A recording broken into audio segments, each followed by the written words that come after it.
Dari judi ilegal hingga pembangunan infrastruktur megah, sebuah kisah tak terduga dari Jakarta era 1960-an. Kasino di Indonesia, sejarah, pendapatan, dan kontroversi. Artikel ini membahas sejarah kasino di Indonesia, khususnya mengenai kasino pertama yang beroperasi di Jakarta pada tahun 1967 dan dampaknya terhadap pendapatan negara. Meskipun saat ini perjudian masih ilegal di Indonesia, pengalaman masa lalu ini menawarkan perspektif menarik tentang potensi pendapatan dan kontroversi yang menyertainya. Kasino pertama di Jakarta, 1967, sebuah inisiatif Gubernur Ali Sadikin. Pada tahun 1967, Gubernur Jakarta Ali Sadikin menghadapi tantangan besar dalam membangun infrastruktur kota. Minimnya anggaran memaksanya untuk mencari solusi inovatif, salah satunya dengan melegalkan perjudian.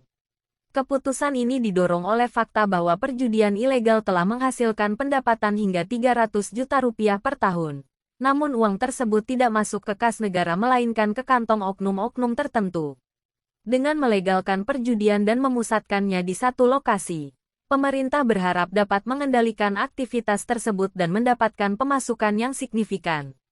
Legalisasi perjudian dilakukan melalui Surat Keputusan Gubernur Kepala Daerah Khusus Ibu Kota Jakarta Nomor 805 AK, BKD, 1967.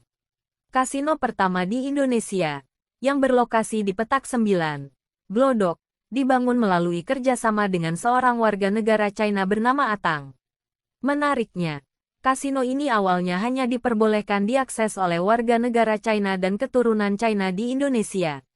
Pendapatan negara yang signifikan. Kasino di Petak 9 beroperasi setiap hari dan dijaga ketat oleh aparat kepolisian. Laporan dari koran Kompas menyebutkan bahwa kasino tersebut menghasilkan pendapatan jutaan rupiah setiap bulan, dengan pajak yang disetor ke pemerintah mencapai 25 juta rupiah per bulan.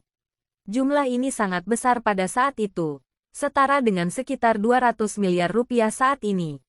Keuntungan ini digunakan untuk membiayai pembangunan infrastruktur Jakarta, termasuk jembatan, rumah sakit, dan sekolah.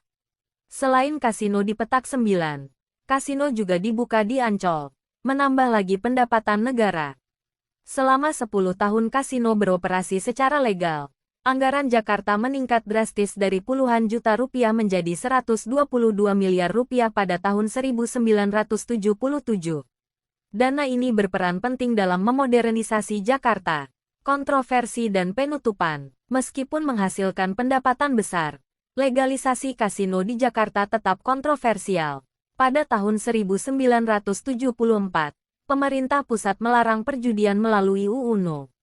7 tahun 1974, mengakhiri era kasino legal di Jakarta.